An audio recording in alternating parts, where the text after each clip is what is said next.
Les 6 droits qui définissent les femmes fortes. Même si elles sont heureuses accompagnées, les femmes fortes n'ont besoin de personne pour les compléter et peuvent être tout aussi heureuses lorsqu'elles sont seules et savent qu'elles méritent le meilleur. Les femmes fortes inspirées définissent ce changement social au sein duquel l'on se perçoit comme une personne qui mérite tout ce qui lui arrive. Il y a peu de temps, l'Académie de la langue espagnole a présenté ces dernières mises à jour de la langue. Parmi ces modifications est apparue celle qui était tant attendue au terme « sexe faible », qui permet d'expliquer son utilisation péjorative ou discriminatoire associée au sexe féminin. Il est certain qu'il nous reste de nombreuses avancées, de nombreux changements et reconstructions à tous les niveaux.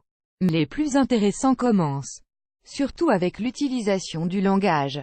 C'est pourquoi il est nécessaire d'expliquer ce que nous entendons par femme forte. Par exemple, la force authentique n'a rien à voir avec la capacité à soulever des charges lourdes, avec la résistance, la masse musculaire ou notre taille. On reconnaît les femmes fortes par d'autres caractéristiques, par une série de droits très clairs grâce auxquels pourront s'identifier, sans aucun doute, une grande partie de nos lectrices. 1. Premier droit. Embrasser sa propre vulnérabilité. Nous savoir vulnérables suppose de savoir se connecter avec nos émotions, accepter ce que nous sommes, ce qui nous fait souffrir, ce qui nous fait vibrer, ce qui est important pour nous ou ce qui nous connecte aux autres. Vulnérabilité n'est pas synonyme de faiblesse.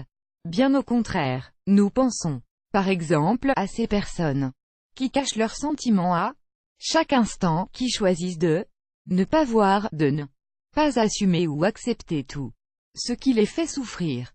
Peu à peu elles construiront un mur derrière lequel se cacher, où elles ne laisseront personne deviner leurs souffrances personnelles, et où elles éviteront également de gérer ou d'affronter les vrais besoins internes. Ce type de dynamique est une source de souffrance et d'immaturité redoutable, car ce n'est pas être fort que de se cacher, ou de choisir de regarder de l'autre côté lorsqu'il y a quelque chose qui nous fait souffrir. Être fort, c'est permettre la vulnérabilité pour favoriser l'acceptation, la compréhension personnelle et le dépassement de soi. 2. Second droit, liberté de choisir ce que j'aime et ce que je n'aime pas. Dans la vie, les femmes fortes choisissent, décident et avancent sans peur. Elles ne cherchent pas à plaire à quelqu'un. Chaque pas qu'elles font dérive d'un choix personnel. Elles ne se laissent jamais conditionner. Toutefois, elles écoutent tout ce que leur entourage a à leur dire. Elles acceptent les opinions. Elles écoutent les conseils et donnent de l'importance aux propositions.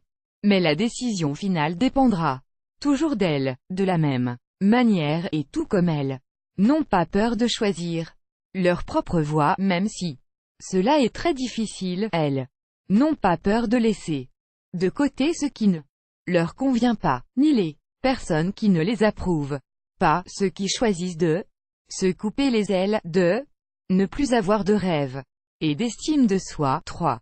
Troisième droit, les femmes fortes se permettent d'aimer la solitude. D'une femme n'a pas besoin d'un partenaire pour se sentir entière d'elle-même. Elle est déjà entière et c'est qu'elle est épanouie, pleine, satisfaite. Par conséquent, la femme forte établit à son tour des relations de couple plus heureuses. Elle n'a pas besoin que l'autre comble ses manques ou guérisse ses blessures. Elle est capable de donner à son partenaire le meilleur d'elle-même pour construire des relations fortes, heureuses et matures. De la même manière, ce qui les définit également, c'est le plaisir de profiter de leur temps seul.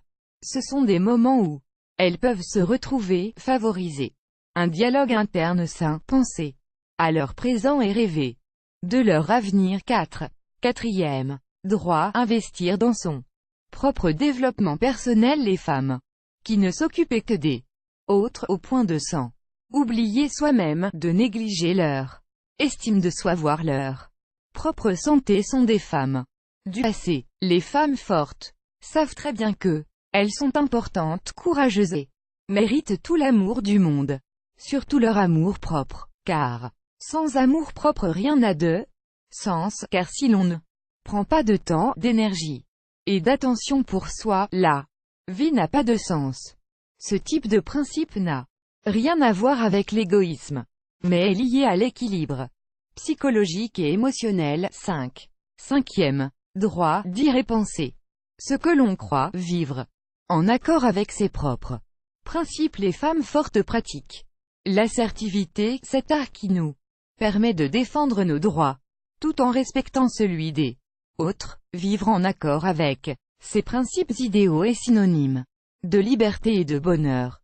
Cela signifie investir dans la cohabitation, là où personne n'est soumis à aucun autre, là où nous pouvons penser sans crainte, agir sans s'occuper des opinions des autres et où rien n'est aussi important que le fait de nous penser égaux. 6. Sixième droit. Aimer et être aimé. Les femmes fortes aiment et le font intensément, avec authenticité et de manière mature. Ainsi, l'amour qu'elles professent enrichissent leurs proches, leurs partenaires, leur famille et amis. C'est un amour courageux, qui embrasse, qui inspire, qui protège de l'intérieur et qui valide. Elle n'oublie pas non plus qu'elle mérite le meilleur amour, celui qui fait grandir et qui ne fait pas souffrir. Pour conclure, nous sommes certains que de nombreuses lectrices savent qu'elles ont toujours été, sont et seront des femmes fortes. C'est pourquoi nous ne devons plus jamais accepter des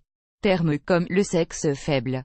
Elles sont les seules à savoir tous par quoi elles sont passées, à comprendre la résistance des cœurs courageux et de ces personnalités qui ne savent pas ce que signifie la reddition.